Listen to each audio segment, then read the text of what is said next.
আজ আমি সারা বছরের জন্য কাঁচা আমের তেল আচার বানিয়ে রেখে দেবো। তো আপনাদেরকেও দেখাচ্ছি কিভাবে এইভাবে তেল আচার বানাতে হয়। আপনারাও ভিডিওটা দেখে সারা বছরের জন্য এইভাবে তেল আচার বানিয়ে রেখে দিন। তো বন্ধুরা, এখানে আমি 2 কেজি আম নিয়েছি। আমের পরিমাণটা আপনাদের যতটা প্রয়োজন ততটাই নেবেন।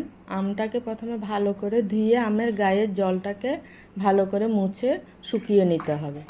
নিয়ে এবার একটা আমকে 4 টুকরো করে তারপর এই আমের টুকরোগুলোকে এরকম ছোট ছোট করে পিস পিস করে টুকরো করে নেব।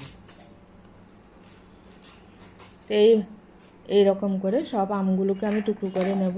তো বন্ধুরা, যদি আমার ভিডিওটা ভালো লাগে চ্যানেলটাকে অবশ্যই সাবস্ক্রাইব করবেন, লাইক করবেন, কমেন্ট করবেন আর বন্ধুদের সঙ্গে শেয়ার করবেন। এখানে 2 কেজি আমের জন্য আমি 2 চামচ দিয়েছি লবণ আর 2 চামচ হলুদ দিয়ে আমের গায়ে ভালো করে মাখিয়ে নেব। মাখিয়ে নিয়ে এটাকে ঢাকা দিয়ে 1 ঘন্টা রেখে দেব। তা আমের গা থেকে জল বেরিয়ে যাবে, জলটা ফেলে একদিন শুকিয়ে নেব। একটা ফ্রাইং প্যানের মধ্যে নিয়ে নেব মশলার জন্য 2 চামচ ধনে, 2 চামচ জিরে, গোটা জিরে আর কয়েকটা শুকনো লঙ্কা, 2 চামচ মৌরি, 1 চামচ মেথি নিয়ে একটু গরম করে তারপর দিয়ে দেব কালো সর্ষে আর হলুদ সর্ষে দিয়ে এটাকে বেশি চটপট করে ভাজবো না। একটু গরম হয়ে গেলে এটাকে ঠান্ডা করে গুঁড়ো করে নেব মশলাটাকে। এই দেখুন এরকম করে নামিয়ে এবার এটাকে ঠান্ডা করে গুঁড়ো করে নেব। তা আমটা একদিন শুকানো হয়ে গেছে, আমের গায়ে আর জলও নাই আর বেশি শুকায়ও নেই। এই দেখুন আমটাকে একটা পাত্রের মধ্যে নিয়ে নেব। এই দেখুন শুকিয়ে গেছে। এবারে আমি আমের তেলের আচার ডুবার মতো তেল গরম করতে দিয়ে দেব। তেলের উপরে যে বুদবুদে ভাবটা আছে সেটা যখন চলে যাবে তারপরে গ্যাসটাকে বন্ধ করে দেব।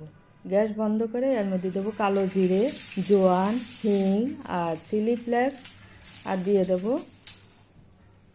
কাশ্মীরি লঙ্কার গুঁড়ো 2 চামচ, লাল লঙ্কার গুঁড়ো 2 চামচ দিয়ে গ্যাসটা ঠান্ডা হতে রেখে দেবো কিছুটা।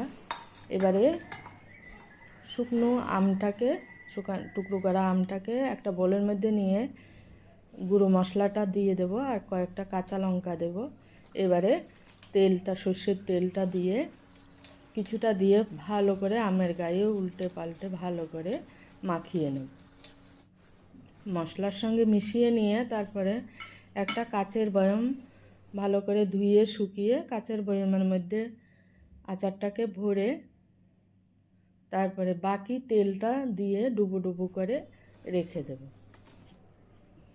তো বাস তৈরি। এইভাবে এটাকে উপরে একটা কাপড় দিয়ে সুতির কাপড় দিয়ে 2-3 দিন রোদে রেখে তারপরে রেখে দিলেই বাস সারা বছর